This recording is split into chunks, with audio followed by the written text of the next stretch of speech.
بسم الله الرحمن الرحیم. در آستانه 22 خرداد هستیم و فرصتی فراهم شده برای اولین بار، فکر می‌کنم حتی قبل از انتخابات همین فرصت فراهم نشده بود که یک مصاحبه مطبوعاتی مشترک شما دو بزرگوار داشته باشیم. سایت‌های مختلف خبری سبز در این جلسه حضور دارن و سوالاتشون رو خدمت شما دو بزرگوار مطرح می‌کنن و علاوه قاعده شما بزرگواران هم جوابی که شایسته این سوال ها میدونید رو اعلام میکنید. هر وقت که سلام میدید اگه مقدمه‌ای دارید بفرمایید، اگه نه ما سوالات رو شروع کنیم. خواهش می‌کنم. بفرمایید. بسم الله الرحمن الرحیم. خود این که ما خدمت یکی از مبارزین قدیمی و پایدار جمهوری اسلامی هستیم و مصاحبه می‌کنیم. من در کنار جناب آقای کروبی هستم، برای من افتخاره و از این نظر خوشحالم و همچنین صحبت با سایت‌ها و به اصطلاح رسانه‌های مجازی که مربوط سبز هستن ما در نظر داشته باشیم که یک سال پیش چنین رسانه‌هایی در اختیارمون نبود و خود این جلسه و این مصاحبه نشون دهنده یه تحولی در زمینه رسانه‌ها و اطلاع رسانی هست و این خودش خیلی خوشنود کننده است و ما امیدوار هستیم که این مصاحبه امروز تداوم داشته باشه، تکرار بشه و در مناسبت‌های مختلف انشالله بتونیم با دوستای گوناگون دست جمعی صحبت بکنیم با رسانه‌های سبز. بسم الله الرحمن الرحیم. همطور که برادر بسیار بزرگوار و عزیزمون آقای مهندس موسوی فرمودن، این توفیق بسیار خوب است که اولین بارم است به همین صورت که اشاره فرمودید بتونیم کنار هم مسائل رو مطرح کنیم و صحبت کنیم. ضمنی که سال سختی بود و حوادث مختلفی به وجود آمد، اما احساس میکنه انسان که عنایت پروردگار متوجه مردم، زیرایی که آسیب‌هایی به سمت نظام و جمهوری اسلامی و کشور می آمد و یا توطئه‌هایی وجود داشت که الحمدلله با حوادث متاسفانه باید بگیم تلخ به وجود آمد، برکاتش فراوانه. شاید اگر یکی از ماها و من معتقدم میشه گفت قطعا یکی از ماها اگر پیروز شده بودیم، شاید نمیتونستیم مثلا اونی که الان ایفا شده اون ایفا کنیم و اون توجه به مردم و اون که چه برنامه‌هایی برای کشور متاسفانه برنامه ریزی شده و مهندسی شده، از این جهت بسیار مهمه. اگر موافق باشید من تک تک سوالات رو مطرح کنم، خبرنگاران مختلف و حالا به اقتضای سوالی که شده جواب داشته باشیم. من معتقدم تو بهتره. خبرنگار جرس اولین سوال رو دارن، مشترک از هر دو بزرگوار. با سلام و خسته نباشید خدمت شما جناب مهندس موسوی و جناب آقای کروبی. سوال برای هر دوی شما بزرگواران هست.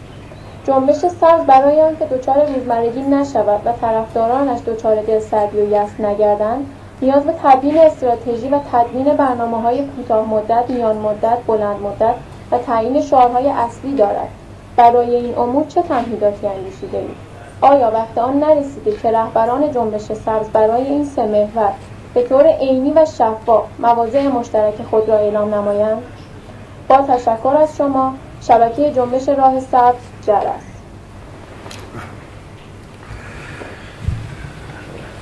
سوال بسیار دقیقی است. این شعارهایی که در این سوال مطرح هست در حقیقت شعارهایی است که با تجربه مردم و مبارزه مردم و ایستادگی مردم در طول یک سال گذشته در حقیقت بروز و ظهور کرده. اولین شعار رأی من کجا بود به دلیل تخلفات و تقلباتی که بود، ولی مردم وقتی با موانع روبرو شدن با سرکوب و کشتار و شکنجه و امثال این حبس‌ها روبرو شدن، متوجه شدن که ما مشکلات وسیع داریم. بر اساس اون به تدریج شعارهایی مطرح شد در گرداگرد این شعارها و تجربیاتی که به دست اومده امروز بیش از سابق مطالبات جنبش سبز و جریانی که به اصطلاح آسیب دید در انتخابات شعارهاش روشن هست، مطالباتش روشن هست. در داخل مردم هم همینجوری، این آگاهی گسترده‌ای که از طریق شبکه‌های نیرومند اجتماعی ایجاد شده اصلا قابل قیاس با مبارزات 100 سال اخیر کشور نیست و ما این همه آگاهی نسبت به حقوق مردم نداشتیم. این درسته که بر اساس این شعارها و روشن شدن مطالبات اینا نظم پیدا بکنه در تعامل با مردم به شکلی که البته خود این نظم هم به تناسب اتفاقاتی که میفته قابل تغییر باشه و انعطاف داشته باشه و این چیزی که در حال انجام. همونطور که فرمودند من اضافه میکنم این نکته که حادثه 1 سال پیش بدون جهت به وجود نیامد. این نکته مهمه، یعنی در خلال شور و نشاطی که در انتخابات مردم قبلش نشون میدادن این مهمترین سوال براشون بود که خب حالا شما چی میکنید؟ آیا ما بیایم رأی بدیم همونی که رأی دادیم بیرون میاد یا چیز دیگری بیاد؟ و این برمیگرده به انتخابات ها. 3 تا انتخابات عجیب برگزار شد که حتما کالبد شکافیه وقتی باید منطقی، معقول، دوستانه با اجرا کنندگان و نظارتی ها انجام بشه. یکی انتخابات مجلس 7 در حالی که ما تو مجلس 6 بودیم که داستان ها داره. یکی انتخابات 9 ریاست جمهوری 5 سال پیش و یکی هم انتخابات 8 مجلس. اینا همه مقدمه شد برای حادثه در مردم و بارها میگفتن و با اون نشاط هم شرکت کردن که دیگه اون حادثه تکرار نشه. چون تا اون موقع همیشه ما میگفتیم تقلب 2 میلیون، 3 میلیون، 4 میلیون، شما خوب بیایید پا صندوق ها. وقتی آمدن با اون شدت پا صندوق ها که دیگه به اتفاق همه قبول دارن نزدیک 85% مردم شرکت کردن، یک انتخابات بالایی بود. شد اون قضیه شد یه دفعه همه اونا انباشته شده بودن، موجب انفجار مردم شد. اولی رو بهتون بگیم مردم بودن که یک مرتبه بهشون برخورد و تحقیر شدن، با شور و نشاط آمدن و لذا شعارهای اولیشون بود که رأی ما کجا شد؟ رأی ما رو پس بدید، پس چرا ما رو تو صحنه آوردید؟ یه همطور ادامه یافت. متأسفانه آقایون خیال کردن با یه حرکت، با یه تحرک، با یه سرکوب، با یه برخورد، با یه نطق کوبیده میشه و نشد، همطور اوج گرفت. و ضمنی که اون برنامه‌ریزی هایی که شما میفرمایید بله همطور که مهندس فرمود باید هم بشه، اما عنایت کنید چگونه رشد کرده و در چه شرایطی هم رشد کرده و پیش آمده. یعنی وقتی من و آقای مهندس موسوی میشینیم کنار هم یک کمیته تعیین میکنیم، آقای دکتر امینی الویری، آقای الویری نماینده منه، آقای دکتر بهشتی و آقای محمد مقدم نماینده ایشونن، برای اینکه ببینن اینایی که زندان افتادن وکیل براشون تعیین کنن، خبر داشته باشن اونی که مجروح شده چی به سرش آمده، اونی که شهید شده چی به سرش آمده. آمدن 3 نفر اونا رو که گرفتن برد از زندان، یه نفرشون هم یه مقدار خوشبختانه روزا خارج نبود. خود در یه شرایط سخت این چنینی که مواظب از کوچکترین جلسه نشستن گفتگوها رو سرکوب کنن و ببرن ماه اونا رو تو زندان بیاندازن، طبیعی است که برنامه‌ریزی خورده وقف هم درش ایجاد بشه. ولی انقدر رشد و آگاهی زیاده که همونطور خود به خود داره میره. یعنی شما ببینید کار به کجا رسوندن، انقدر اینا برشون سخت شده که همه حادثه امسال کرده امام شاید بشه یا خورده بپردازیم. خبرنگار امروز سوالشون رو مطرح میکنن. با سلام خدمت آقایان، من سوالاتم از جانب سایت امروز میپرسم. آقای موسوی، شما بارها اعلام کردید که بزرگترین هدف جنبش سبز آگاهسازی اجتماع هستش. تو توی تقسیم بندی ساده ما میتونیم سیستم آگاهی اجتماعی رو به 3 بخش تقسیم کنیم. بخش اول اطلاعات هستش که شامل اخبار، تحلیل، پیام یا هر گونه تولید فکری جنبش میباشد. بخش دوم زیرساخت ارتباطی جنبش هست و منظور همون شبکه اجتماعیه که این اطلاعات در اون جاری و ساری میشه. بخش سوم به عنوان پیش نیاز آموزشی معرفی میکنیم و منظور اون دسته از آموزش هایی هستش که به فهم اطلاعات منتشر شده در شبکه اجتماعی کمک میکنه. این پیش نیازهای آموزشی تا حدی در طول دوران 8 ساله اصلاحات به همراه موج جهانی شدن که از طریق فضای مجازی بیشتر به کشور وارد شده در دسترس اقشار متوسط و تحصیل کرده جامعه قرار گرفته، ولی کماکان شاهدیم که بخش عمده‌ای از جامعه از این پیش نیازها محرومند. با این تفاصیل که خدمتتون عرض کردم، به لحاظ تشکیلاتی معتقدیم که رهبران تونستن در بخش الف فعالیت خوبی داشته باشند، ولی در 2 بخش دیگه برنامه مشخصی و شاهد نبودیم و معتقدم هستیم که در 2 بخش دیگه رهبران نمیتونن به صورت مستقیم عمل کنن و بیشتر باید هماهنگی و همسویی بین فعالین اجتماعی سیاسی حوزه‌های مختلف ایجاد بکنن. تا حدی هم در چند ماه‌های اخیر شاهد این ایجاد هماهنگی ها بودیم، ولی مایلیم به صورت ویژه بدونیم که در این 2 بخش چه برنامه‌ای دارین تا به جامعه و فعالین حوزه‌های مختلف انتقال بدیم. با تشکر. سایت امروز.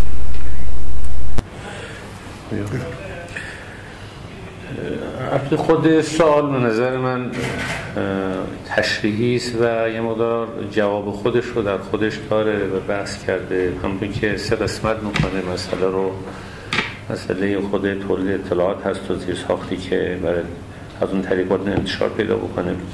حقیقتش اینه که یکی از ویژگی‌های حرکت بعد از انتخابات سال گذشته انفجار اطلاعات در میان جامعه هست. دلیل این قضیه حساسیت مردم نسبت به اطلاعات همیشه ریخته وجود داره در جامعه. بحث سر دیدن این اطلاعات هست. مردم کم کم احساس کردن نیاز دارن که به سمت تجزیه تحلیل برن، مسائل رو بهتر ببینن، روشن‌تر ببینن. نتیجهش این گسترش اطلاعات هست و از همون اول هم حدس زده میشه که رسانه‌های رسمی و حکومتی علیرغم الزاماتی که در قانون‌اساسی وجود داشته اجازه نخواهند داد که این اطلاعات از طریق مردم بیان بشه و یک تعامل ملی به وجود بیاد و در حقیقت مسائل پیش بره. گرچه اگر این کار میشد به نظر من خیلی از مسائل سیاسی که الان داشتیم و بحرانی که داشتیم نبود، یعنی اگر میذاشتن که همه مردم نظرات خودشون رو با استفاده از سرمایه ملی یعنی همه رسانه ملی ابراز بکنن، ولی عملا رسانه ملی تبدیل به رسانه غیر ملی و ضد ملی شد و جلوی هر نوع گفتگو رو گرفت. جلوی اجتماعات گرفته شد که یکی از جاهایی بود که میشد اطلاعات در سطح جمعی مطرح بشه و بسیار مشکلات حل بکنه، ولی عملا کسایی که میگفتن که ما اکثریت به دست آوردیمش از 4% 65% رأی مردم رو نشون دادن که چنین نیست. اون کسی که اینقدر رأی میاره که نبود از تجمع مردم بترسه و از گرد همایی مردم بترسه و جلو اون گرفته شد. نتیجهش روی آوردن مردم به شبکه‌های اجتماعی از یک طرف و رسانه‌های مجازی از سوی دیگه بود. البته رسانه‌های مجازی قبلا وجود داشت ولی استفادهش در چارچوب این جنبش عظیم دیگرگون شد، یعنی از محتوای دوستیابی و آشنایی و فقط فعالیت‌های صرف فرهنگی خاص و انتزاعی در آمد و به یک جریان زنده‌ای تبدیل شد که الحمدلله گسترش پیدا کرده و این پشتوانه در حقیقت اون گسترشمون شبکه اجتماعی نیرومندی شد که روابط و ارتباطات بسیار قوی بین ملت ما ایجاد کرد و خود اون سرمایه اصلی ما برای رسوندن هر نوع اطلاع است. بله این اطلاع و اطلاع رسانی و آگاهی رسانی در یه جاهای کم کسری داره. من اعتقاد دارم که اون بخشی که اطلاع به دستش رسیده و تعامل درش وجود داره و ارتباطات قوی بینشون ایجاد شده با استفاده از اینترنت، فضای مجازی و کانال‌های تلویزیون و امثال اینها و مخصوصا دانشگاه‌ها یا از طرق دیگه این شبکه‌ای که درش اطلاع رسانی قوی صورت میگیره، اینها دایره فعالیت خودشون رو باید گسترش بدن، دایره اطلاع رسانی خودشون رو گسترش بدن. در گرداگرد روز معلم و کارگر یه مقدار فعالیت شد، دیدیم که پاسخ داد، یعنی ارتباط با کارگر و معلم پاسخ داد. الان هم مثلا دانشجویان، مثلا به اصطلاح کسی که در شبکه‌های مجازی هستن، باید اون چارچوبایی که برای خودشون تعریف کردن که بشکنن و کمی به فضای ملی بیشتر توجه کنن، به کشاورزا، به بازاری‌ها، به روحانیت، به معلمان، به کارگرا، به حقوق‌بگیران، چون مسائل گوناگونی هست. این جنبه ابزاری هم نداره، به دلیل اینکه مشکلاتی که در کشور هست که در قالب تقلب انتخاباتی شروع شد در حقیقت معطوف به یک اساس و بنیان‌های ریشه‌ای تری هست که در عمل وقتی ما به طور گسترده بهش میپردازیم خودش رو آشکار میکنه. یعنی من فکر میکنم که فساد اقتصادی، فساد اداری، سیاسی، میل به دیکتاتوری، میل به خودرأیی هست که زمینه ایجاد میکنه که چنین تقلباتی ایجاد بشه و دورنمای یک رأی آزاد برای مردم دورتر به نظر بیاد از اون چارچوبی که قانون اساسی اعلام میکنه. در این رابطه البته مشکلاتی همه دوستان که به نوعی فعال هستن دارن، یعنی عملا نظام عوض این که دعوت بکنن که تشکل‌ها فعالیت بکنن، کسایی که تو این زمینه صاحب ادعا هستن دور هم جمع باشن و در نتیجه طرفی برای صحبت باشه و برای حل مسائل سیاسی باشه.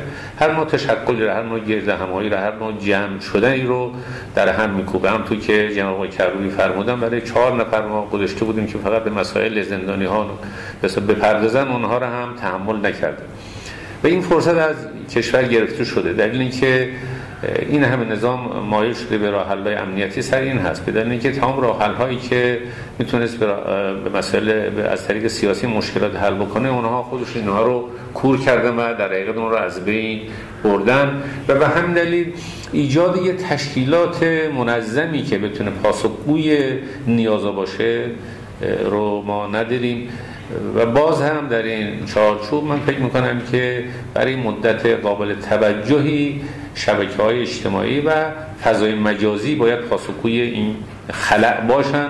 در این حال که تلاش‌های الان میشه که در مدتی که ما شنیدیم در سطح بین‌المللی و در سطح بیرون از کشور که کانال‌های تأسیس بشه و فعالیت‌های رسانه‌ای کمی گسترده‌تر و نظمی یافته‌تر ان شاءالله وجود داشته باشن که باید اون دوستایی که به این مسئله فکر میکنن تو این کار تسریع بکنن و سریعتر عمل کنن، هم برای رادیو هم برای کانال تلویزیونی، و این حق ملت ماست که در این زمینه مجاری داشته باشه که اطلاع رسانی بشه به صورت مستقل و از درون جنبش و از درون منافع ملی ما.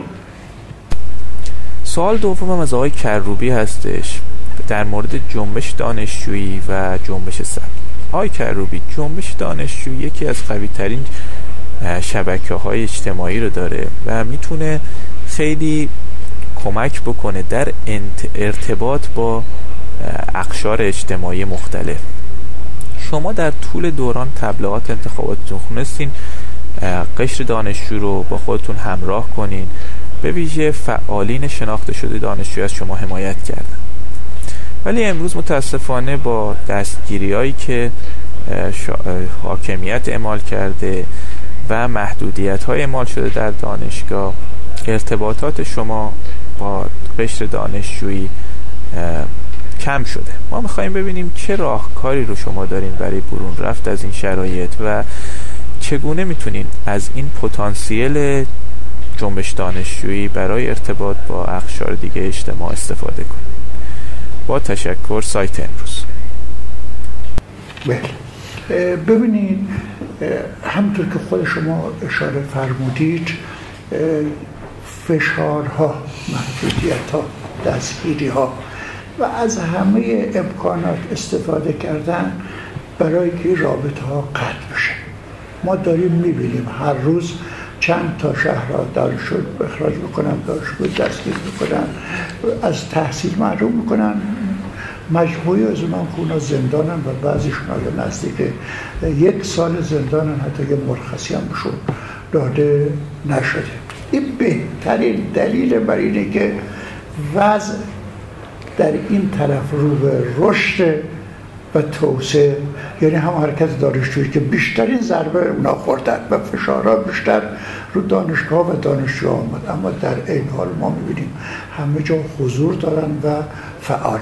طبیعی است که محدودیت ها، تحفظ ها، احتیاط ها یه مقدار بیشتر میشه. حتی ممکنه یه مواردی هم ریزش به این معنا داشته باشه، نه که فکرش عوض بشه، یه مقدار وقتی سخت شد کناره گیری کنه، اما فکر و اندیشه و تحرک مونده. منم واقعش نه در یک کلمه خدمتتون عرض کنم، این جانب و این حقیر و کوچک، این فشارها هرچی آمده مرقیت بودم رابطه های خود رو حفظ کنم، یعنی با خانواده هاشون رابطه داشته باشم، در جلسات شرکت کنم به تناسب‌های مختلف. لذا شما ببینید حاکمیت متاسفانه چون من یه عضو کوچک این نظام هستم و از اول بودم، اصلا متاسفم وقتی میخونم مبهوت و تعجب میکنم خدایا کجا هستن اینا، ما کجا هستیم. میگن تو عروسی رفتید، خب مثلا تو عروسی جمعی نرم. میگه آقا نماینده سپاه که یه روحانیست مصاحبه میکنه علیه حاج حسن آقا و میگه رفته دیدن آزادی آقای بهشتی و اونجا تا شب موندن اونجا یا تا صبح موندن نماز. اصلا من هم تا اصلا مبهوت میشم، متحیر میشم که یعنی چه. برجت ببینید انقدر اینا سنگین براشون قضایا شده و در فشار قرار گرفتن که کارایی که میکنن که هیچ معقول و اصلا منطقی نیست. بنابراین ما ارتباطاتون سخت است ولی حفظ کردیم و تن به هر بلایی دادیم و حتی نمیبینی هر روز فشار میاره که آقا اینا جرأت نمیکنن یه جایی برن و هر کجا برن برخورد شد. یعنی ما رو اینقدر فشار میدن که سر قبر بابامون نریم فاتحه بخونیم. منتها وقتی میریم اونجا این مردمی که کیهان و رسالت و وطن امروز همه بنویسن مردم، اینا اولا گاز فلفلی دارن، چاقو هم دارن، اسلحه گرم هم دارن. به همین پری شب جمعه یکی پاسدار ما رو بردن حسابی کتکش زدن و بردنش، هم ون دارن هم کتک دارن همه چی دارن. اینا مردم هم در این حال ما هم کار خودمون انجام میدیم. بنابراین درست فشار میارن، اما فشارها بله کندی‌های به وجود بیاره اما عمق قضیه رو بیشتر بکنه. انسان ها میرن برای راه چاره پیدا کنن که چگونه کار کنن. برداشته بچه مسلمان پاسدار بردن حسابی زدن. حالا چی بوده؟ یه جمله گفته خواه آمده فاتحه بخونه چرا این کاری میکنید؟ بعد یکشونو بردن، بعد البته 12:30 آزادش کردن. ادوار نیوز سوال مشترک برای قدر بزرگوار داره. با سلام خدمت آقایان موسوی و کروبی، از طرف سایت ادوار نیوز متعلق به سازمان دانش آموزگاران ایران سوالی رو خدمت هر دو بزرگواران تقدیم میکنم به این شهر.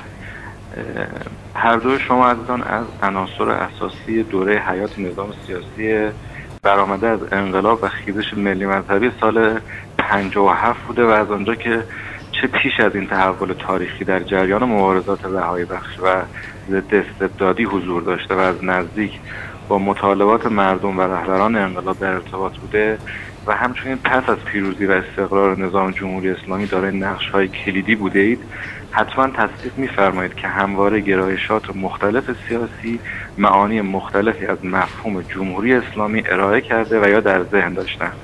به طور مثال میتوان به متون مختلف تنظیم شده برای قانون اساسی طی سالهای گذشته اشاره کرد.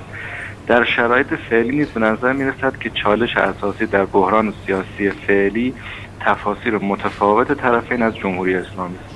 اکنون و با توجه به تجارب 30 سال گذشته حضرت عالی به عنوان رهبران جنبش سبز آیا معتقدید که مفهوم و نظریه سیاسی به نام جمهوری اسلامی به ویژه با توجه به شعارهای انقلابیون تا چه حد در نظام سیاسی موجود تجلی یافته و به طور مشخص آیا این نظریه سیاسی تنها در قالب قانون اساسی موجود خصوصاً با توجه به برخی اصول آن و اعطای اختیارات گسترده و مطلقه موجود معنا می‌یابد یا می‌توان اطلاق لفظ جمهوری اسلامی را به ساختارهای حقوقی دیگری نیز نسبت داد به شکلی که هرچه بیشتر به مطالبات آزادیخوانه انقلابیون سال 57 و همچنین نسل کنونی نزدیک و همخوان باشد؟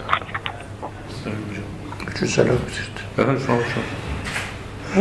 ببینید، من الان که اینجا نشستم طرفدار سفت و سخت و قرص جمهوری اسلامی هستم. اینم برای اینا نیست، میگم بر اساس عقیده خودم میگم که من طرفدار جمهوری اسلامی هستم. به رأیی که 31 سال پیش دادم بهش معتقدم و پابند.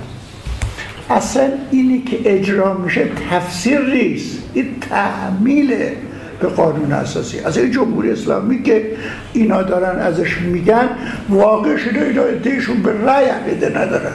من حرفایی هم شنیدم از افرادی که آقا جمهوری یعنی چه 3000 نفر بیان یه جا با یه عالم، مثلا اینا رأیشون بگی یکی باشه، در حالی که امام خمینی میومد یه دونه رأی میداد، همونجا افراد مختلف رأی میدادن در همون صندوق و ما میدیدیم که مختلف رأی میدادن و حتما صورتشون با لیستشون لیست امام خمینی نبود. بنابراین اونی که ما میگیم او جمهوری اسلامی، ما معتقدیم بسیاری افراد که ذهنیت براشون به وجود آورده اگه بتونیم جمهوری اسلامی رو تبیین کنیم و عملا نشون بدیم، حداقل میداره بخش اعظمی از مشکلاتشون حل میشه که حالا با اینجا وقتش نیست که وارد بحث بشیم. حتی در دوران اون کشتار، در دوران جنگ، در دوران اون همه خونه تیمی، در اون حوادث همون 60 انتخابات انجام میشه، 61 انتخابات پشت سر هم انجام میده. فرصت رئیس جمهور نخست وزیر دوتایی کشته میشن، 50 روز بعدش انتخابات انجام میشه. من میخوام بگم آقایون یه اندیشه دارن، یه فکری دارن، یه عده‌شون فکر، یه عده منافع شخصی، لذت حکومت، شیرینی حکومت زیر دندانشون خیلی جا کرده، به شما که ارزان جا گرفته، اینها میخوان این قضیه رو چی کنین؟ میان جمهوری اسلامی. حالا میدونه جمهوری اسلامی که اصلا این نبوده، اصلا اونی که مردم خواستن این نبوده. اون وعده هایی که همه ما، حالا هم تو اشاره فرمودید، خب ما از نیروهای قدیمی هستیم، اون وعده هایی که با مردم دادیم، اونی که گفتیم ما جمهوری اسلامی برای شما میاریم، میگه که ما میبینیم حرف شرش برمیگرده به حرف اول من. تا انتخابات هفتم، هشتم، نهم، برای که 2 تاش زمان اصلاحاته، کالبد شکافی نشه دقیق که ببینیم چی شده. اون انتخاباته که آقایان انجام دادن، حالا خودش داستانهای زیادی داره. این سوال حساسی ساجا یه بخشی رو فرمودن و مهمم هست، اصلا تاریخ خود این مسئله که چه تفاصیلی از جمهوری اسلامی صورت گرفت. فقط مقدمه من میخوام بگم که هر متن، حتی یه متن بسیار سلیس و ساده و به اصطلاح گویایی هم باشه، بالاخره بسته به منافع و دوران زمان میتونه تفاصیل مختلفی رو از خودش بپذیره. جمهوری اسلامی هم همینجور بوده. تفسیری که از جمهوری اسلامی در اول انقلاب بود و الان خیلی فرق داره. اون موقع اون تفسیر آزادی مردم، ولی نعمت بودن مردم، انتخابات آزاد و امثال اینها رو معنا میداد و حمایت از مستضعفان، حمایت از گروه‌های فقیر، ضعیف و یه موضوعگیری‌های خاص در سیاست خارجی و داخلی. الان یه تفسیر دیگه هست، یعنی این شکی درش نیست که نسبت به اون مثلا تفسیر اولیه از جمهوری اسلامی ما فاصله گرفتیم. کلا میشه در خود قانون اساسی که پشتوانه جمهوری اسلامی هست به این مسئله اشاره کرد که خود اون قانون اساسی برای طرد دیکتاتوری و استبداد و خود رأیی اصلا تدوین شد. یه حساسیت فوق‌العاده‌ای بوده. نوع تفکیک قوا رو در شما در قانون اساسی ببینید، خواهید دید که نسبت به تفکیک قوای معمولی در سطح جهان ما یک کمی تجزیه قوای بیشتری داریم به دلیل همین ترس. یا شورای عالی قضایی که پیش‌بینی شده بود که حتی یک نفر در دست قوه قضایی نباشه، برای این بود که بیم از این بود که قوه قضایی در خدمت همون استبداد به کار بره و یا ریشه‌های دیکتاتوری و استبداد هنوز در جامعه ما باشه و قوه قضایی در اختیار خودش قرار بده. برای همین اون نیت اولیه نیت صحیح بوده، قانون اساسی بر اساس اون نیت تنظیم شده و چارچوبای درش هست که اگر رعایت میشد ما به اینجا نمیرسیم. ولی باید دید که چه منافعی پشت به اصطلاح حاکمیت فعلی هست که چنین تفسیر از قانون اساسی ارائه میده که دهن مردم رو ببنده، رسانه ها رو جمع بکنه و این انتخابات قضایی رو به این شکل برگزار بکنه و این زندان ها رو پر بکنه. این از زوایای مختلفی میشه گفت، ولی من اخیراً به اصطلاح کمی حساس شدم که بگم بالاخره پشت این درآمد چند صد میلیارد دلاری نفتی در سال گذشته بالاخره یه ساختی برای دفاع از این منافع عده‌ای سامان یافته که به این سادگی نمیتونن تن به تفسیر مردمی از قانون اساسی بدن. امروز بحث 70 میلیارد دلار واردات در کشور هست، حاکمیت بر نهادهای پولی و مالی هست. طبیعی است که در پشت لایه سیاسی مسئله ما با منافع سنگین روبرو باشیم که از نوع ویژه‌ای از تفسیر قانون اساسی دفاع میکنه و ما باید به این ریشه ها بپردازیم. راحت بله این سوالی که شده که آیا به یه چارچوبای دیگه میشه اطلاق جمهوری اسلامی کرد؟ میشه کرد، یعنی جمعه قراردادی داره، جمعه به اصطلاح چیزی که نداره که ذاتی نداره این مسئله. ولی باید این رو گفت که برای تفسیر خوب از هر متن، حتی اگه اون متن ضعیف باشه، قانون اساسی رو ما این متن بگیریم که من فکر نمی‌کنم ضعیف باشه، ملت باید قوی بشه، آگاهی ملت باید گسترده بشه، مطالبات مردم باید روشن بشه، در صحنه حضور داشته باشن و با این مطالبات زندگی بکنن، مبارزه بکنن. در چنین حالتی است که امکان کجروی در تفسیر این متن‌ها از دست میره. شما همین الان قوانین عادی رو با اینکه که دولت میگه ما اجرا نمی‌کنیم، یعنی اصلا بحث قانون اساسی نیست، ما اجرا نمی‌کنیم، این خلاف شرع یا خلاف مصلحت. خب نشون میده که در جامعه ما یه تحولی ایجاد شده که مثلا جهت برگشت به همون چیزایی بود که انقلاب برای از بین بردن آنها ایجاد شد، یعنی به اصطلاح پایه‌ای که دیکتاتوری در این کشور سامان میداد و استبداد در این کشور سامان میداد، ولی باز تولید شده. به نظر میاد که نه، جمهوری اسلامی در این زمینه مشکلاتی داره و به هر حال من میخوام که جمع بکنم صحبت رو اصلا در تکمیل صحبت جناب آقای کروبی که ما به تجربیات تاریخی باید نگاه بکنیم. در این حال ارزش و اهمیت جنبش رو الان باید در این جهت خوب ارزیابی کنیم و بدانیم که در آینده با هر نوع قانون اساسی اگر حضور مردم نباشه، حضور زنده مردم نباشه و مطالبات روشن آنها نباشه، هر نوع تفسیری امکان پذیر هست.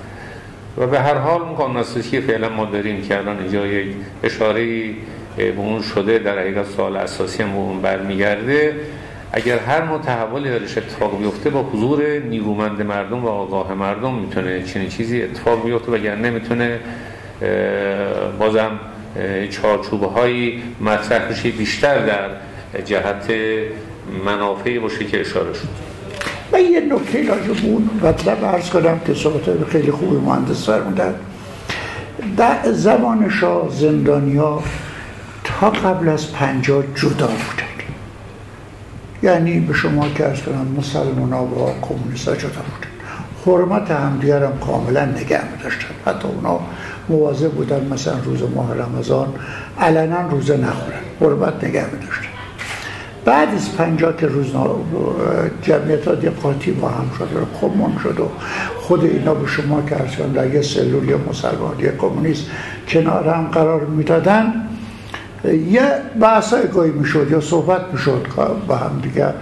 من دیم یه بچه مسلمانی حسابی از ائمه اسلام هم صحبت میکنه، یعنی کاملا معیار کمونیستی است. در زندانم معیار مسلمانی و غیر مسلمانی نماز خوندن و نماز نخوندن بود.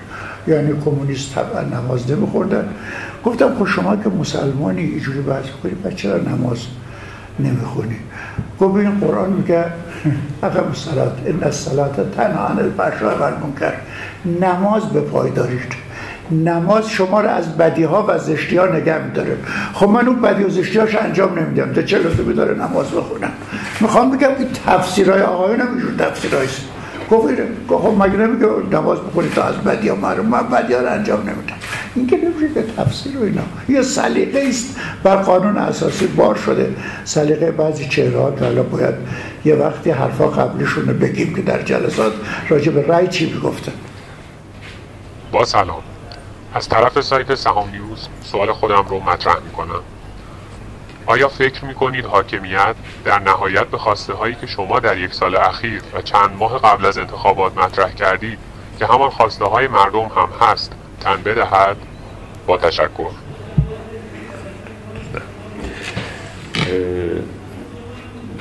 سر مطالبات و تحقق این مطالبات شرط اصلی حضور قدرتمندانه مردم هست، نه چیزی که باید بهشون داده بشه. اگه این حضور ادامه پیدا بکنه خود به خود زمینه تغییر و تحول به نفع مردم ایجاد خواهد شد. بالاخره اونها هم حکومت رو تحت تاثیر خودشون قرار میدن، اصلا اگه مطالبات درستی باشه، مطابق با منافع ملی ما باشه و پشتوانه مردمی داشته باشه. برعکسش، یعنی بهترین مطالبات اگر پشتش مردم نباشن، حاکمیت به این سادگی اختیارات خودش رو واگذار نمی‌کنه. در هیچ جای دنیا اینجوری نیست. اگر در سطح جهان در بعضی کشورها آزادی‌ها خوب تثبیت شده، به دلیل از که رسانه‌های قوی دارن، مردم چارچشمی مواظب آزادی‌های خودشون هستن، منافع خودشون هستن، حقوق خودشون هستن و حکومت‌ها هم مجبورن رعایت بکنن و اگر کوچکترین اشتباهی هم بکنن که 1000 اشتباهاتی که ما در حکومتمون انجام میشه ساقط میشن، یعنی اصلا نمیتونن سر کار خودشون باقی بمونن. الان ما میگیم آمریکا دشمن ماست. الان رئیس جمهور آمریکا نگاه کنیم، برای یه دونه نشت نفت چند دفعه به ساحل میاد، میخواد ببینه که نشون بده که داره به مسائل مردم رسیدگی میکنه، مسائل حل میکنه و امثال این. در سیاست خارجیشون، داخلیشون، مسائل اقتصادیشون و امثال اینا. ما شما برگردیم به کشور ما، کسایی که در رأس هستن فکر میکنن که یک موجود خاص خداوند متعال هستن، یک نگاه خاص و ویژه‌ای به اونها داره و تصمیمی که گرفتن باید همون انجام بشه، به مصلحت هم همون هست و کوچکترین اعتقادی به عقلانیت جمعی نیست و اگر انتخاباتی هم سر موعد و سر روز انجام میشه، برای این هست که بگن انتخاباتی داریم، یعنی به صورت زینت نه به صورت محتوا. در صورتی که انتخابات معناش اینه که اگه مجلس انتخاب میشه مردم خودشون انتخاب بکنن، وکیلای خودشون رو هم که از معناش در میاد خودشون به مجلس بفرستن. وقتی که اون وکیلا رفتن اون چنان قدرتی داشته باشن که از منافع ملی دفاع بکنن و عقلانیت اونها هم باشه که در حقیقت حاکم باشه. یه اصطلاحی هست در نامه‌های حضرت امام در رابطه با احکام ثانویه، مهم در رابطه با مجلس. حضرت امام نظریات مجلس و نظریات عرف میدونه که غلبه داره به نظریات شرع، یعنی در موقعی که شرع مصداق‌ها رو نمیگه، مصداق‌ها رو مجلسی که تعیین میکنه و او هست که خود اصلا نماینده عرف جامعه است و همه باید تابع بشن در بالاترین سطح. دلیل اینکه همه باید تابع قانون بشن برای اینکه هیچ کس نمیتونه از این عرف سر بزنه و از این مصلحت عمومی سر بزنه و بگی من نه، شما همه جمعی یک نظر دارید، من یه نظر دیگه‌ای دارم، میخوام اینجوری عمل بکنم و مصلحت این هست. این همون تعبیرایی که شده و متأسفانه ما به نتایج دیگه‌ای رسیدیم. به هر حال من گمان میکنم که تجربه یه سال گذشته نشون میده که بله، اگه مردم ایستن قدم به قدم به اصطلاح درخواست خودشون رو خواهند خواست. منطقه راه هموار نیست، یعنی مثل همه کشورهای دیگه‌ای که آزادی دارن، اختیارات دارن، هم توی انقلاب اسلامی هم با زحمت به دست اومد، همینجوری سادگی به دست نیامد. احتیاج به ایستادگی داره و تحمل مشقات و اینها داره، ولی نتیجهش برای ملت ما آزادی خواهد بود و و عدالت خواهد بود و حضور مردم در صحنه‌های تصمیم گیری، نه به صورت زینتی که فقط بین هورا بکشند و یکم شعار بدن و ما خوشحال بشیم که مردم مدافع ما هستن. بله، من عرض میکنم که تا اینجایی که آمدیم پیش و تحلیلایی که ما داریم اگه اینجور ادامه بیاره حتما پیروز میشه، البته با سختی و دشواری و فشار، به دو دلیل. دلیل اول که روحیه مردم، آگاهی مردم، اطلاعاتی که مردم دارن، و دلیل مهمتر فشارهای حاکمیته و کارهای نامعقولی که به نظر من داره میشه، تنگناهایی که دارن درست میکنن. من مثال میزنم، فرض کن حادثه سالگرد مرقد امام و نحوه برخوردی که یه جمعی با مجسم المسلمین آقای حاج حسن آقا کردن. اصلا ببینید این در توده های مردم چقدر اثر میذاره. این صحبت هایی که دوستان محترم کیهان میکنن و دیگران برای خودشون، اما برو داخل جامعه اصلا همه معقول نیست، مطلوب نیست، اصلا تعجب میکنن. یعنی یه آقای سر قبر پدرش، سر قبر پدر بزرگش، سر قبر مادر بزرگش، سر قبر پدر مادریش، اصلا نتونه حرف بزن، هیاهو کنه. یعنی معلوم میشه اگر این کارهای نامعقولی که اینا میکنن خودش اولین عامله که نیروها رو بپیونده. کما که میبینیم حالا افرادی که دارن حرف میزنن حتی ریزش از چه طرفی هست معلومه، روش هم معلومه از چه طرفی است. برای من میگم این شیوهی که کرد و لذا همینجا من یه هشدار میدم، اگر شعارهای مردم رفت به سمت افراطی، اگر چرا جامعه اینا رسوندن به جایی که با کارهای تند کشیده شد بدونن مسئول شاعری. ما اتفاقا معتقدیم معقول منطقی بریم به سمت مطبوعات آزاد، انتخابات به شما که عرض کنم آزاد، حقوق مردم را رعایت کنیم. اما این نحوه کاری که اینا دارن میکنن اتفاقا میکنه مصیبتی هم برای کشور درست کنن. بنابراین مردم نشون دادن که میستن، تحفظ دارن و کاری که آقایون میکنن که میخوان یه مرتبه به قول معروف گربه رو در هجله بکشن، در یه ساعت میرن شب عاشورا به جوارون حمله میکنن، حالا میان به حرم امامی وضع وجود بیارن. این معلومه زایندگی و رشد از کجاست و چی میشه. همینطور که نشانهاش در موزه‌گیری ها افراد داره میبینیم، یا نشانهاش در افراد طرفدار سختی که بردن کردنشون زندان، که خیال کردن با زندان و با کتک اونا چی میشه. چون من اسم کسی نمیبرم، چون ممکنه اسم بردن من از کسی تا یه جرم براش بشه. با سلام خدمت جناب آقای مهندس موسوی و جناب آقای کروبی. سوالات من از طرف پایگاه اطلاع رسانی نوروز هستش. سوال اولم از جناب آقای مهندس موسوی در مورد جایگاه احزاب سیاسی در ایران هست. چرا در جمهوری اسلامی ایران احزاب سیاسی نتونستن به جایگاه شایسته خودشون دست پیدا کنن و چرا حکومت اصولا به جای نگاه حمایتی نگاه حزبی به احزاب داره؟ در مورد احزاب بعد از انقلاب اسلامی نظریات گوناگونی بوده و یه عده‌ای مدافع حزب بودن، یه عده‌ای اون رو مخالف بودن.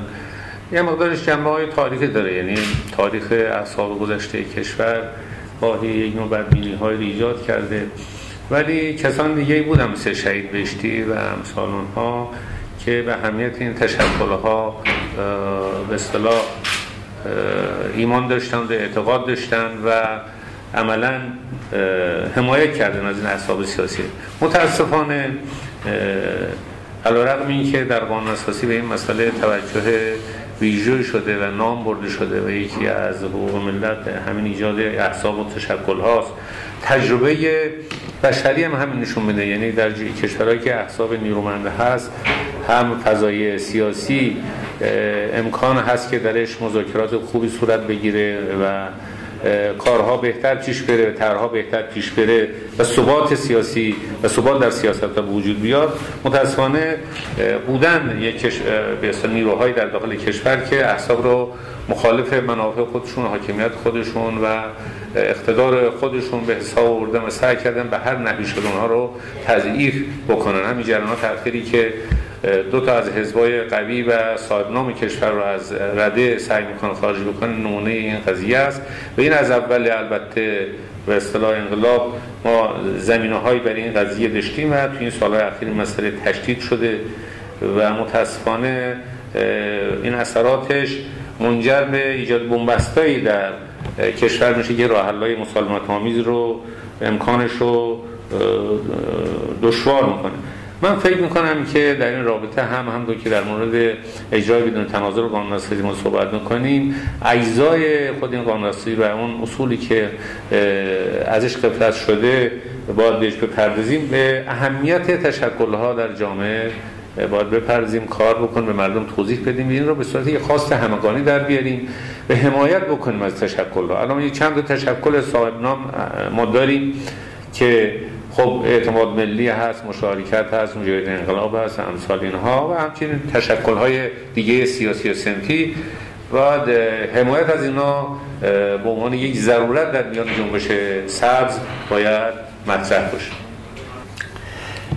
چون مسئله احزاب مطرح فرمودید سوال ولو که فرمودید مختصر جناب مهندسه، ولی من یه توضیح بدم. یه اشاره میکنم که احزاب از اول پایش اون طوری که باید تنظیم بشه نشد. حوادث تلقی هم برای احزاب به وجود آمده و ما راهی هم نداریم جز که احزاب تقویت کنیم. احزاب یک، من اونی که اساس حرفه میخوام بگم، عده‌ای که به شدت حزب ستیزن و اصلا نمیخوان حزب باشه و بارها هم گفتن، حتی گفتن آقا ما حسینیه داریم، روحانیت داریم، مسجد داریم، میخوایم چه کنیم اصلا حزب؟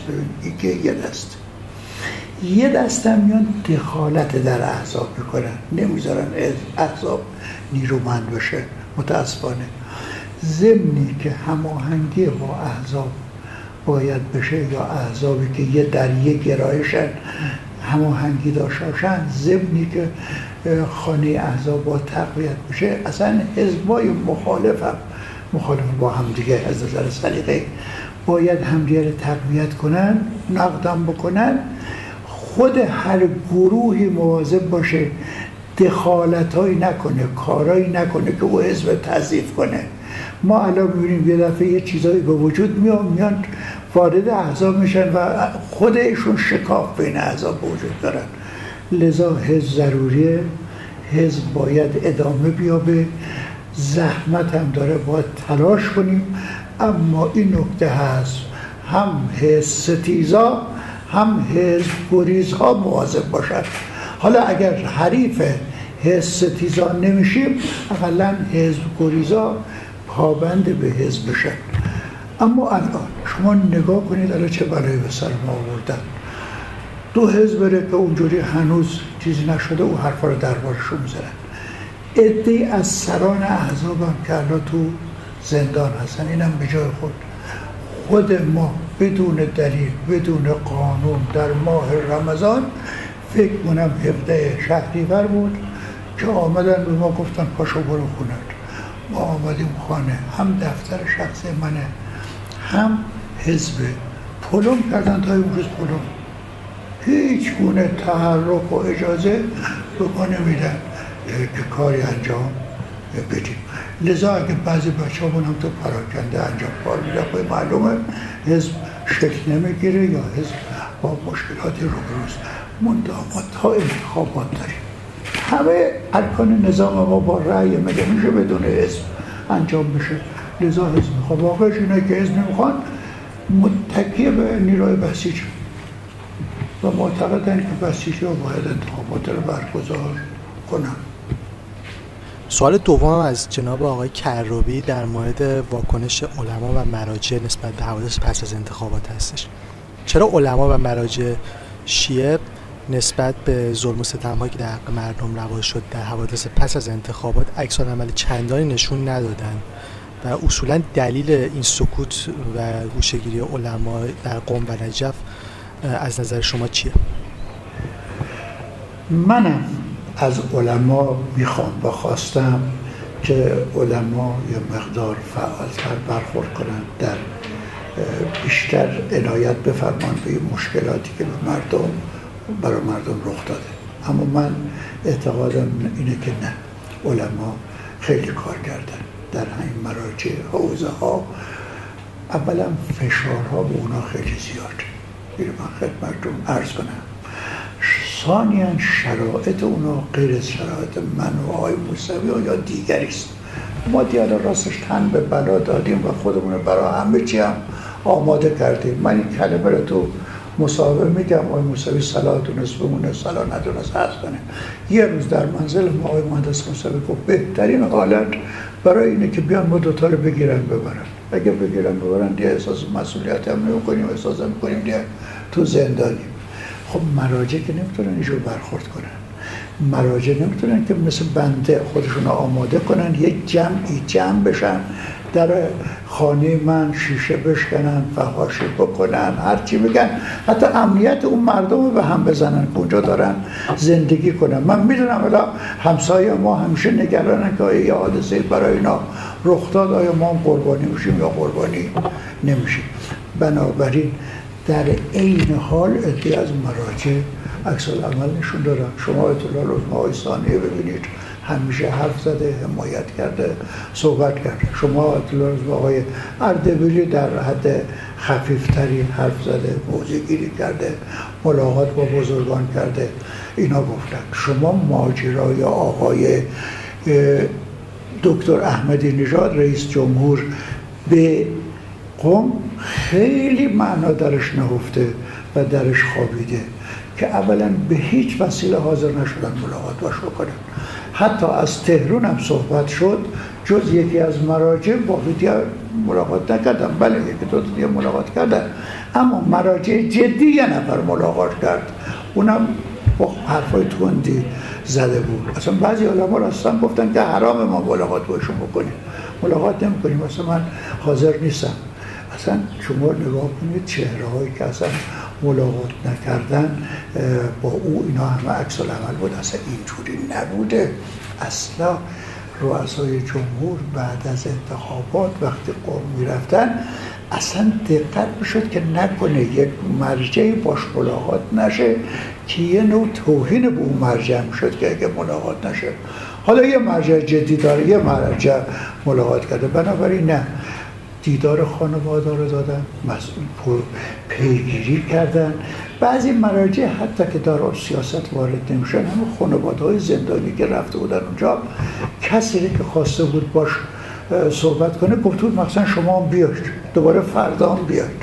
بنابراین من عقیدم اینه، ضمنی که نمیخوام بگم که کامل انجام دادن، اما خیلی محبت کردن و هرچی فشار بهشون اومده حاضر نشدن که به شما کردن چیزی علیه اصلاحات، علیه جمعیت بگن. این نکته فوق‌العاده مهمی است. منم برداشتم اینه که علما دارای محظوراتی هستند. البته ممکن انتظارات جنبش بیش از این باشه که الان آقایون دارن، ولی واقعا با شهادت به که در یک سال گذشته هم با اظهار نظرها هم با شیوه عملشون اونها از مردم حمایت کردن. تعیینش این هست که بالاخره سرنوشت روحانی، سرنوشت مراجع و سرنوشت مردم در پیوند نزدیک هست، از هم دیگه جدایی ندارن. اونطور ممکن ما انتظار بیشتری داشته باشیم که در مواقعی اظهار نظرهای سریعتر و روشن‌تری رو شاهد باشیم و بخشی از مراجع البته اظهار نظرهای خیلی سریع داشتن و دخالتگر بودن در امور و فعالیت داشتن و اسمایی رو باجا بردن که بنده هم تایید میکنم چیزی هست. منتها در کنار این یک مسئله هست که اونم اهمیت داره، این هست که خود حوزه علمیه، حوزه های علمیه هم درست همون تحولی که در داخل مردم ما شاهدش هستیم در معرض تحول عمیق و جدی است. این تحول هست که خود به خود مراجع رو گویا خواهد کرد در قبال سرنوشت کشور، حساس خواهد کرد به مسائل. من گمان نمی کنم که وضعیت حوزه ها امروز مساوی یک سال پیش باشه. در اونجا ما تحول دیگرگونی های می‌بینیم که در خود موضع‌گیری های مراجع هم این به نظر من بازتاب داره و به هر حال همین مقداری که مراجع در بخشی از فرازهای یک سال گذشته با سکوت خودشون، دخالت نکردنشون، راه دادنشون و همسانه تایید نکردنشون، اینا کارهایی کردن که از چشم مردم دور نمونده و توسط همین مواضع هم هست که ارتباط خودشون رو با مردم حفظ کردن. اطلاعی هم که من دارم خیلی کار میشه که اولا اونا زیر فشار قرار بگیرن، اطلاعات غلط داده بشه در مورد جهت‌گیری های خود جنبش و خواستار که الحمدلله با نسل جوانی که پیرامون مراجع ما هست اطلاع رسانی داره خوب میشه و در مجموع من به ذهنم میاد که نمیشه گفت که علما و مراجع الان بی تفاوت هستند در رابطه با مسائل کشور. همین اتفاقات و همین موضوع‌گیری‌های اخیری که در رابطه با 14 خرداد هنوز انجام گرفت و هنوز هم ادامه داره نشون دهنده بیداری مراجع ما در قبال مسائل عمده کشور است. بسم الله الرحمن الرحیم. سلام عرض میکنم خدمت دو یار بزرگوار جنبش سبز ایران. از طرف سایت میزان خبر سوالی داشتم. در یک سالی که گذشت هر یک از کسانی که در جنبش حضور داشت جنبش را با مشخصاتی تعریف می‌کرد و بخشی از مشخصات و شعارهای این جنبش نیز در طول یک سال همگام با بلوغ جنبش تغییر کرد. امروز شما به عنوان یکی از اعضای این جنبش چه تعریفی از مشخصات و مختصات فعلی جنبش سبز ایران دارید؟ با تشکر از وقتی که در اختیار ما گذاشتید. میزان خبر. من خیلی خلاصه بخوام جواب بدم مثال میارم که ما در آستانه 20 خرداد اگر راهپیمایی امکان پذیر بود یا امکان پذیر بود با تمام شرایطی که هست با موانعی که الان در شهر هست، من فکر کردم که یکی از بهترین پلاکات هایی که بتونست مردم داشته باشه هیچ کس نتونه بهشون حرف بزنه این هست که میزان رأی مردم است. میزان رأی مردم. جنبش سبز و جنبش بزرگی که بعد از انتخابات صورت گرفته جز این چیزی نمیخواد. ما میگیم مردم رو کاری بکنین که رأیشون میزان باشه برای نوع حکومت، نوع حاکمیت و به اصطلاح پیشبرد عموم. و برای همین جنبش الان در زمینه اینکه روشنگری کرده به حق مردم و اهمیت این حق رأی به نظر من در این رابطه موفق هست و بنده که جز این خواستی رو نمیتونم واقعا بزرگتر و مهمتر مطرح بکنم. حالا استفاده میکنم از جناب آقای کروبی که ببینید جنبش رو بگیم همون جنبش سبز، اصلا حتی همین سبزش در اون جلسه که شد و اینا اصلا نشون دهنده که چه افرادی حضور داشتن و چه چهرهایی بودن، اصلا یعنی پال نظام جمهوری اسلامی با اون خصوصیات. حالا میکنم که جنبش سبز رأیش مردم همه طرفداری هستن که رأی انتخابات آزاد داشته باشن. اگر میزان رأی مردم باشه، انتخابات آزاد باشه، این به نظر من خواسته جنبشه.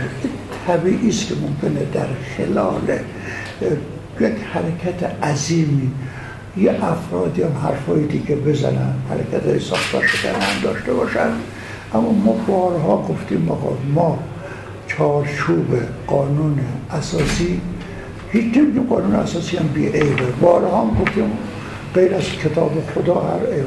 چارچوب قانون اساسی اگه اجرا و عمل بشه بسیاری از قضایا حل میشه. بنابراین خود آقایونن که با سرسختیشون دارن وادار میکنن افرادی که حرفای دیگر بزنن و جمعیت رو به سمتی ببرن که بیان بگن اصلا قابل اصلاح نیست. نه، ما معتقدیم اصلاح.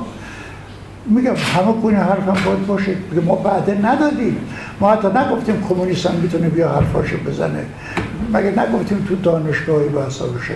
حالا اونش هیچ، ما میگیم بذارید مردم حرف بزنن، بذارید روزنامه ها باشن، آزاد باشن، به شما کارش کنن، بذارید عدم صلاحیت ها به فیلتر ها. اصلا من اخیراً گفتم الانم میگم انتخابات ما الان سرنوشتش دست شورای نگهبانه، اونم نه دست 12 نفر، در اختیار در واقع یه نفر، 2-3 نفر. یعنی اول او باید تایید کنه تا مردم رای بدن. اگه او تایید نکرد نتیجه نداره. این مثلا این یه جمهوریه. خب ما حالا حرفمون اینه که جمهور شیم کما که گذاشته بودن اینجور حوادث وجود نمیده. تازه اینم من عرض کنم همه کارام که دارن میکنن داره مواجه با شکست میشن. یعنی 2-3 هزار در انتخابات هفتم رد کردن، در این حال مجلسی شد که بعضی ها یا شرکت نکردن یا بعضی ها رو باز رد کردن از همون مجلس.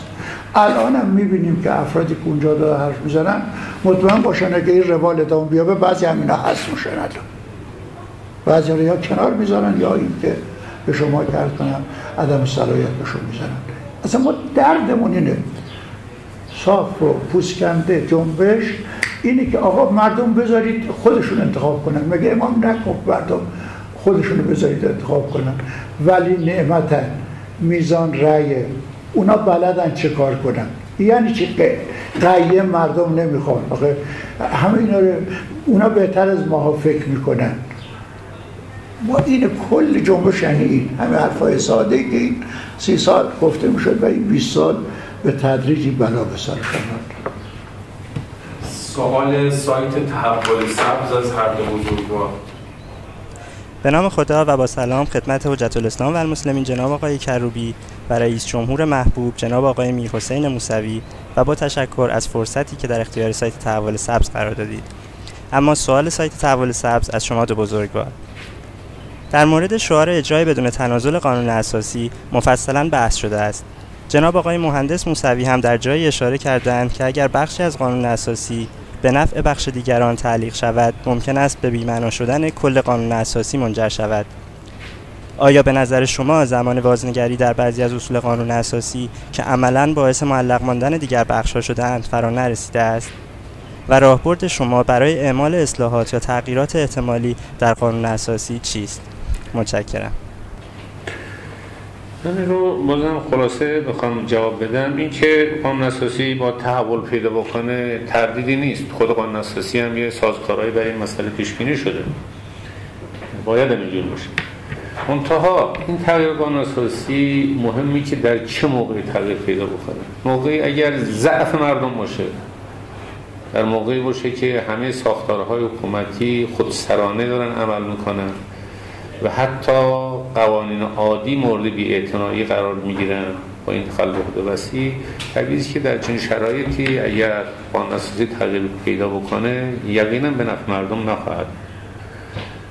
ما بحث تغییر قانون اساسی رو باید زنده نگه داریم، باید باشه، در موقعی که ضرور هست به این مسئله باید ما بپردازیم، منتها در موقعیتی که مردم بتونن احقاق حقوق حق خودشون بکنن و حضور نیرومند در سطح ملی داشته باشن و همه اذعان بکنن که وزن حضور مردم، نیت مردم، خواست مردم در این تغییر مهمه و تعیین کننده است. در حالتی میتونه این تغییر به اصطلاح مفید باشه. در غیر این صورت من فکر میکنم که خیلی اثر بخش نخواهد بود، شاید هم به اصطلاح اثرات مخربی رو ایجاد بکنه. ببینید 10 سال بعد از تدوین قانون اساسی امام دستور دادن قانون اساسی در موارد اصلاح شد و یکی از نعمت‌های الهی این بود که امام جاهای خاصی رو تعیین کرده بود. اگر محدودش به این چند جا نکرده بود و وسط بازنگری قانون اساسی امام رحلت کرد، خودش داستانایی داره رخ میداد که بسیار ضرر بود. این نکته پس برای قانون اساسی همیشه هر قانون اساسی اصلاح بشه، این طبیعیه که، اما اون موقع تازه مکانیزم نداشت، رهبری دستور داد. حالا دیگه در قانون اساسی کاملا درست میگه مکانیزم نداشت اون موقع، اما الان دیگه حتی داره که چه کار کنن، مجلس تصویب کنه، به خدمت رهبری بده، چی بشه، چه کنه، اینا همش تعیین شده. الان اصلا معنا نداره ما بگیم که قانون اساسی و تغییر. خب ما بگیم این ظرفیتی که قانون اساسی داره این اجرا کنیم، این عمل کنیم. برکات اینو بچشیم، وقت بعد اگه دیدیم جاهایی هم اشکال داره یا لازم هست اون موقع صحبت کنیم. حالا اگه بگیم مثلا بخوام قانون اساسی اصلاح کنن، اصلا دیگه حالا خوبش اینه به صراحت گفته شده اسلام و جمهوریت قابل تغییر نیست، حالا میگن جمهوریت بردارید. حالا قانون اساسی اینه میگه مصلحتی بوده، این برای که دهن دیگران رو ببندن گفتن و این فکر الان حاکم همه جا هست. داریم ما میبینیم که حتی کم کم بعضی آقایون دارن تو مسابقه امام هم میشن دیگه، حتی براشون امام هم میذارن و میگن که به شما درد کنم. امام غزالی هم میگفتن، حالا پس چه اشکال داره بگیم امام و اینا. خب اینا الان حاکمان، اینا پوش کنار دارن صحبت میکنن، اینا میگن که به شما که عرض کنم دارن کارشون انجام میده. بنابراین من معتقدم ما باید تلاش کنیم قانون اساسی اجرا بشه، بسیاری از این مشکلات حل بشه. من چون مسئول بودم تلاش کردم، بیشتر عمرم تو قوه مقننه اجرا شده، عمل شده. اگر قانون اساسی اجرا بشه، خیلی از افراد، خیلی اونایی که فکر میکنن مشکل قانون اساسیه یا باید فراجاچه میشن، قانون اساسی اجرا نمیشه. قانون اساسی یکی دو تا اصل قانون اساسی گرفتن، هر چی تو ذهن خودشون برای قانون اساسی بر گرده اصول بار میکنن و باقی دیگران گذاشتن کنار. حالا که دی اصلا واقعا بدتر واقعش. ببینید یه چیزی مهندس اشاره کرد، خب اختلافات همیشه بوده، اینقدر تو بحث ها وجود داشته، این بزرگان بودن که بحث میکردن، صحبت میکردن. حالا میگن یه عده حرفی که زدن دیگه مسلم حقه، این شامله، هر کس خودش رو باید تطبیق کنه، هر کس باید تطبیق نکرد محاربه، مرتده. اصلا اینجوریه الان. یعنی حرفایی که بعضی گوینده ها میگن باور میکنیم من وحشت میگیره. خب مثلا طالبان چی میگفته؟ یعنی چه جور میگه هم معیار اینه، جوری میگه حق و باطل میگه، یعنی کل دیگرون باطلن و یا حق. خب پس علما چی میگن؟ پس این مراجع چی میگن؟ پس اعضای شورای قبلی نگهبان چی میگن؟ پس همه چهرهای فاضل و باسواد چی میگن؟ اصلا این نیست. بس ما باید بریم برای اجرای قانون اساسی. سوال سایت کلمه از بزرگوار: برنامه 14 خرداد با تمام اون حواشی که مشاهده کردید متاسفانه حواشی خوشایندی برای دوستداران راه امام و خط امام نبود برگزار شد. می‌خواستیم نظر دو بزرگوار راجع به اون حواشی و جسارتی که به بیت امام و سید حسن آقای خمینی شد بدونیم و اثرات اون رو بر جامعه چطور ارزیابی می‌فرمایید؟ 14 خرداد انتظار بود که مراسم به نوعی برگزار بشه، هم خود اون روز و هم روزهای منتهی به 14 خرداد که همه ملت در صحنه حضور داشته باشن و ارقاد خودشون رو و اون احساس خودشون رو نسبت به حضرت امام و خانواده امام و راه امام ابراز بکنن و خود اون روزها هم وسیله بشه برای اینکه ریشه یابی بشه، کمی افکار و اندیشه های ایشون بیشتر مطرح بشه و ریشه های انقلاب اسلامی راجبش بحث بشه. متاسفانه به شکلی برگزار شد که خب همه ملت ما شاهدش بودن. کنترل شده، بسته، خیلی از مراسم هایی که برگزار شد همه رو جلوشو گرفتن تا اینکه به یه شکل خاص نظامی این اتفاقی که افتاد در 14 خرداد ما شاهدش بودیم. منتها من برداشتم اینه که خود این اتفاق به دلیل نیت نادرستی که در ذهن ترتیب دهنده های این برنامه به این شکل بود اثرات برعکس خودش ایجاد کرد.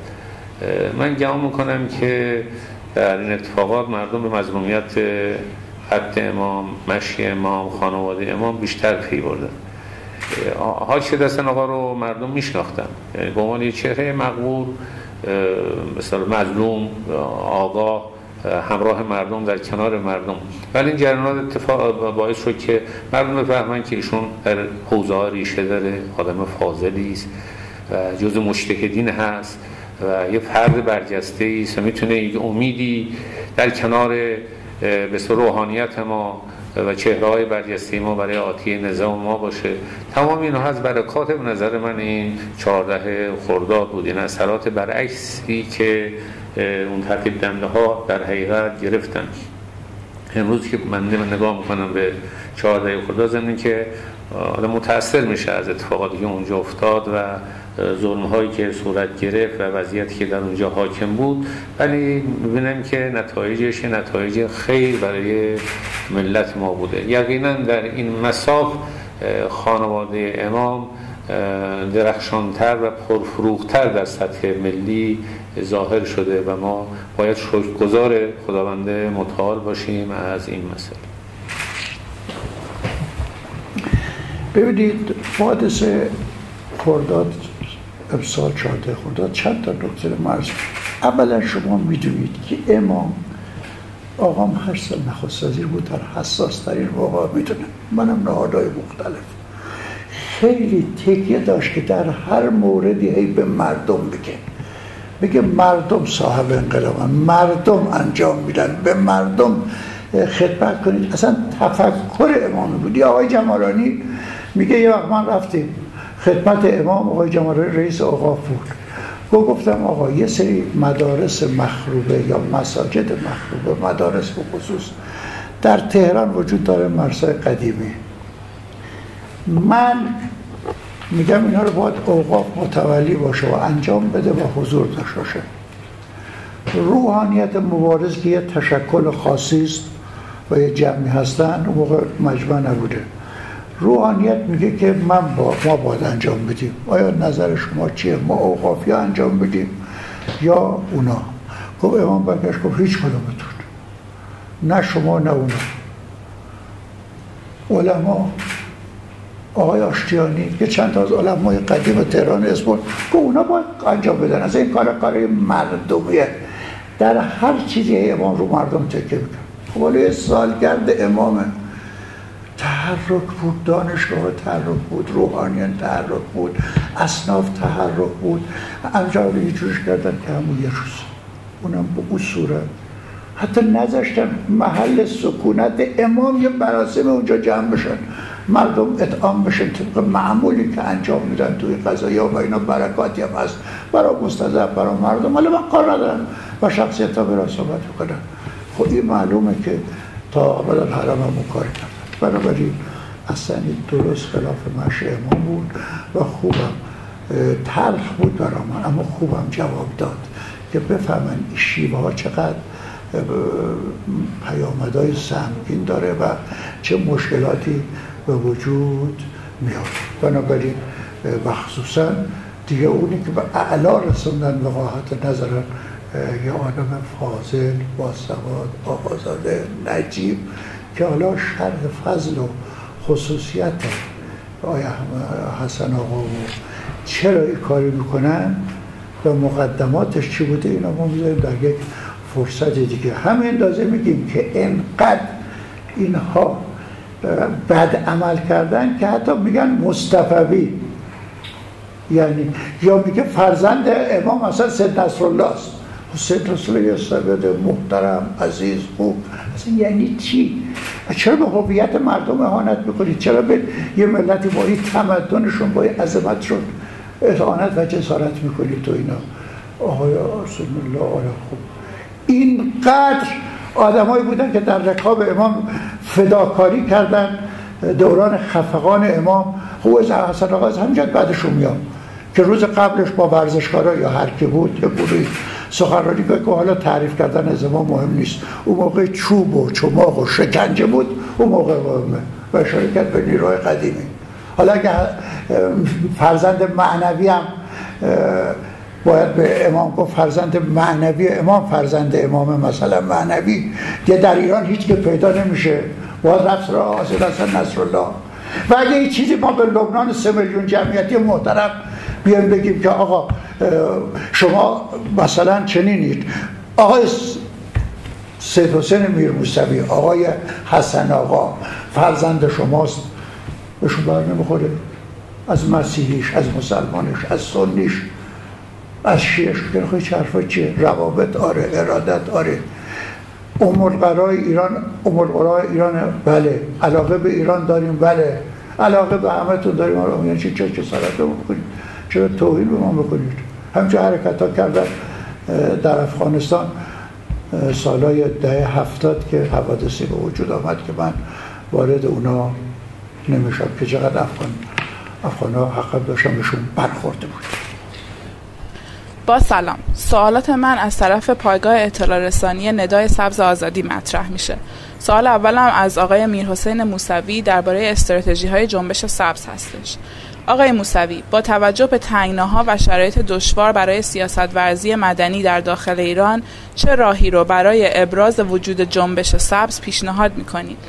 اگر همچنین این روند عدم صدور مجوز راهپیمایی از سوی حاکمیت ادامه پیدا بکنه و سرکوب و ارعاب به همین شکل جریان داشته باشه، با چه روشی میتونیم جنبش سبز رو در برابر حاکمیت به نمایش دراریم؟ سوالی که همه جنبش سبز همدیگه میکنن، این سوال حیاتی هم هست. البته ظهور و بروز مردم و حرکت مردم در خیابان‌ها که از مجاری خوب به اصطلاح این کنش مردم در مقابل وضعیت بوده و قطعاً اثر داشت. یعنی شما اون راهپیمایی تاریخی 25 خرداد رو در نظر بیارین، اصلا در تاریخ ماند، تاریخ ساز شد و اثرگذار شد و به هیچ پاک نمیشه. هر چقدر تلاش بکنن که اون رو ندیده بگیرن نمیشه گرفت. ولی خب شرایط عوض شده و ما کلاً نباید مجموع فعالیت جنبش سبز رو در حرکت‌های خیابانی تعریف بکنیم. به هر حال ارعاب هم ادامه پیدا خواهد که بالاخره منافع سنگینی پشت این ایستادگی طرف مقابل وجود داره که من اشاره کردم و فکر نکنیم که سرکوب ارعاب تمام خواهد شد. منتها به تناسب شیوه عملی که ما باش روبرو میشیم طبیعی است که جنبش هم راههایی رو بتونه با خلاقیت خودش پیدا بکنه و در هر شرایطی در هر شرایطی زیست خودش رو ادامه بده. من احساسم بر اینه که اگر مسئله بست آگاهی هم با اهمیت ترین مسئله این جنبش باشه که هر چقدر گسترده بشه و قشرهای وسیع‌تری رو در بر بگیره، در حقیقت زمینه رو برای تغییر مناسب ایجاد خواهد کرد. یکی از راهاش بروز ظهورش در راهپیمایی‌های خیابانی است که در جای خودش مهمه، مثل این که امکان پذیر باشه در هر لحظه باید استفاده کرد. ولی من فکر می‌کنم که با این شبکه اجتماعی وسیعی که باز شده، این آگاهی رو هر کس به تناسب وضعیت خودش، شغل خودش، مشغولیت خودش و درگیری خودش میتونه در محیط‌های گوناگون پیگیری کنه. در دانشگاه میتونه این بسته آگاهی یه جور باشه، در کارخانه‌ها در یه جور باشه، در مدارس یه جور باشه، در هیئت‌ها، مساجد و امثال میتونه یه جور باشه، در خانواده‌ها یه جور باشه. ما هممون بارها بحث شده عضوی از ده‌ها شبکه اجتماعی هستیم و در تک تک اونها اگر در کنار کار خودمون و زندگی خودمون ایده این سبز بیداری رو، آگاهی رو زنده نگه داریم، فرصت پیدا خواهیم کرد که این آگاهی‌ها رو گسترش بدیم. این همون چیزی که اونها هم میترسن. یعنی به نظر من به اصطلاح بنده یکی دو جا اشاره کردم مثل دو چشم اسفندیار که تنها جایی که روی این نیست و از همون جا رستم بهش حمله میکنه. اون جای آسیب پذیر کسانی که دنبال استبداد هستن، خودرأیی هستن و گریز از تأمین منافع ملت هستن، در همین بست آگاهی هست. این آگاهی ها گسترش پیدا کنه، نیروی عظیم ملت پشت سر خواست این تغییر قرار خواهد گرفت و زمینه برای فعالیت های بیشتر فراهم خواهد شد. برای همین من احساس میکنم که همونطوری در ماجرای 14 خرداد اشاره شد که اون تنگنایی که ایجاد کردن منجر به خیری شد، ما با این روی کرد با مسئله باید روبرو بشیم و همین محدودیت ها رو هم تبدیل به فرصت باید بکنیم، ببینیم که به چه شکلی. الان واقعا من اعتقاد دارم شبکه پایدار و نیرومندی از این شبکه اجتماعی در کشور ایجاد شده، چه به صورت مجازی و چه به صورت واقعی، که قبل از این انتخابات حضور نداشت. ما این شبکه ها رو باید گسترش بدیم در هر سطحی و تغذیه بکنیم، از نظر فکری، از نظر مطبوعات اینا. به اضافه این که من یه اشاره هم بکنم بگذارم، این هست که یکی از جالبترین فعالیت های مردم در یک سال گذشته توسط هنرمندان صورت گرفته. این به اصطلاح میراث این جنبش رو برای آتی حفظ میکنه. من گمان میکنم که مردم باید حمایت بکنن که این کلیپ ها، این فیلم ها، این عکاسی ها، این عکس هایی که در مراسم های مختلف توسط همین تلفن ها گرفته میشه، این سایت ها، اینا باید گسترش پیدا کنه، پوستر ها گسترش پیدا کنه. اینا بهترین وسیله ماست. اینا مثل یک ارتش عمل میکنه. اگر یک نیروی نظامی و امنیتی در مقابل مردم قرار میدن، سپاه ما، قدرت ما در حقیقت این در دست آدمای خلاقی هستن که از این طرق در حقیقت پیام جنبش رو به همه مردم میرسونن. و بنده به این لشکر آگاهی و به این نیروی آگاهی دنده میخوام عرض بکنم که فقط مخاطبشون رو روشنفکران نگیرن، بلکه معلمان، کارگران، کشاورزان، همه قشرهای مردم رو در معرض به اصطلاح آگاهی‌های خودشون و خلاقیت‌های خودشون قرار بدن و ما در چنین حالتی احساس تنگناک نخواهیم کرد، بلکه خود این تنگناها باعث خواهد شد که ما فرصت‌های جدیدی رو انشاءالله ایجاد کنیم. منم فرمایشات آقا کامل میدونم که در این باب صحبت میکنم، همینه، واقعش باید همین کارو بکنیم و داره میشه، روز به روز هم داره نفوذ بیشتر میشه و قوی‌تر میشه. همین بحثی که آقای باشه من کاملا. سوال دومم از آقای مهدی کروبی هست درباره رابطه جنبش با نیروهای امنیتی. آقای کروبی، جنبش سبز چگونه میتونه سپاه و نیروهای امنیتی رو به خود جذب بکنه تا این ابزار سرکوب حاکمیت تبدیل به اهرم حمایت از مطالبات مردم بشه؟ چه اقداماتی انجام دادید که با فرماندهان عالی رتبه سپاه سخن بگین و اونها رو از سرکوب و خشونت باز دارید؟ آیا به نظر شما اساساً سپاه قابل بازگشت به مردم هست یا خیر؟ سپاه یک نهادی است از انقلاب، فداکاری هم کرده، بسیجم چون وابسته به او بوده و همه ما هم اول انقلاب و مجلس بسیج دادیم به سپاه که بحث‌های خودش داره و بسیج هم اون فداکاری ها رو کرد که اونجور درخشید و متاسفانه دارن یه حرکتی، یه جمع قلیزی انجام میدن که چهره سپاه مخدوش میکنن و از طرف دیگه سپاه فعال در مسائل سیاسی، اقتصادی و همه کردن که مشکلاتی هم برای سپاه به وجود آمده و میاد چون خلاف دستور امام عمل کرده. اما در این حال همین سپاهی کاری کردن، بسیارشون دلهاشون با جنبش، با ماه، پیامایی که میدن، حرفایی که میزنن، بعضیاشون که علنا چی کردن نمونهش هم میبینیم. وقتی یه چهره رو میبرن تلویزیون خلاصه صحبت میکنه، صحبتهای خوب میکنه، یه دفعه میان اون قضایا رخ میده. این خودش نشونده اینه که سپاه هم از همین مردم وابسته و همین مردم با دل با مردم رابطه داره. تنها آقایون داره کاری میکنن به این نهاد مبارکه نقدر فداکاری کرده آسیب میزنن. حالا با بزرگانشون با کدوم صحبت داشته نشه، یه بحثیست جدا. اجمالا شرایطی نه برای سپاه، برای فراوان افرادی به وجود آوردن که اصلا جرأت نمی‌کنن با ما تماس بگیرن و ارتباط برقرار کنن، در حالی که میدونیم فکرشون چجوره و خیال میکنن با این فشارها میشه کاری کرد. بله سپاه اصلاح شده و اصلاح هم میشه و اصلاح شده، اما یه جمع قلیلی. یعنی سپاه چقدر نیرو داره، چند نفرن که حیابار میکنن و میدانداری میکنن. نه من چیز خواستم به عنوان آخرین بحث، هر کدوم از بزرگواران اگه صحبتی با مخاطبین دارید، در آستانه سالگرد 22 خرداد هستیم و این فرصت تاریخی هم دست داد که با هر دو بزرگوار بشه مصاحبه تلویزیونی، مصاحبه تصویری کرد. اگر به عنوان آخرین صحبت حرفی دارید در خدمتتون هستیم.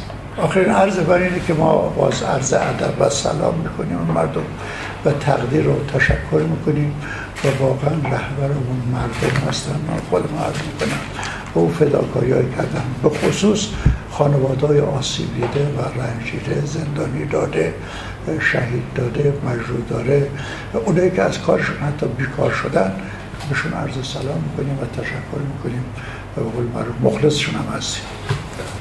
منم میخوام که واقعا از صمیمانه و از خون دندان از مردم تشکر بکنم. مردم کار بزرگی انجام دادن مردم بیشترین زحمت رو کشیدن. مردم در مقابل سرکوب، مقابل زدن، گرفتن، حبس، محدودیت ها بزرگترین توان رو از خودشون نشون دادن و رفتارشون واقعا در جهان و تاریخ کشور ما بی‌نظیر بوده و من دعا میکنم انشاءالله خداوند خیر بده به این نیت ها و این استعدادی ها و یقین دارم که این مظلومیت مردم، ایستادگی مردم حتما نتیجه خواهد داد و هیچ کدوم از ملت ما نمیتونه اون صحنه‌هایی که در این یه سال گذشته دیدیم که نشان حضور مردم و در ضمن مظلومیت مردم از یاد ببره. کجا بعضی از مسائل رو در مورد کهریزک گفتن،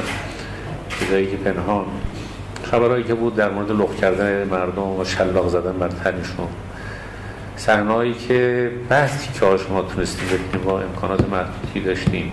گفته میشه هزاران فیلم پنهان دیگه هست که هنوز به اصطلاح مطرح نشده، در سایت ها دیده نشده از خوف بعضی از مسائل. بعد همین صحنه‌ای که کسی رو یه ماشین پلیس 2 بار زیر میکنه، مگه میشه از ذهن آدم بیرون بره؟ خب یک نوع اهانت به کل مردمه، به شما مردمه، به همه ملت هست. ولی ملت اینها رو دید، ایستاد و شجاعتش بیشتر شد و من یقین دارم که با این روحیه‌ای که مردم دارن در شرایط مختلف، حالا سختی بیشتر کمتر، انشالله مقاومت خودشون رو ادامه خواهد داد و با حفظ عقلانیت و همین روش مسالمت جویانه انشالله این نهضت رو به پیش خواهیم برد. ما ممکنه در یه شرایطی از یه صحنه‌های جمع بشیم ولی در صحنه‌های دیگه حضور خودمون رو باید ادامه بدیم، برای اینکه این آینده ملت ماست، آینده کشور ماست، آینده فرزندان ماست.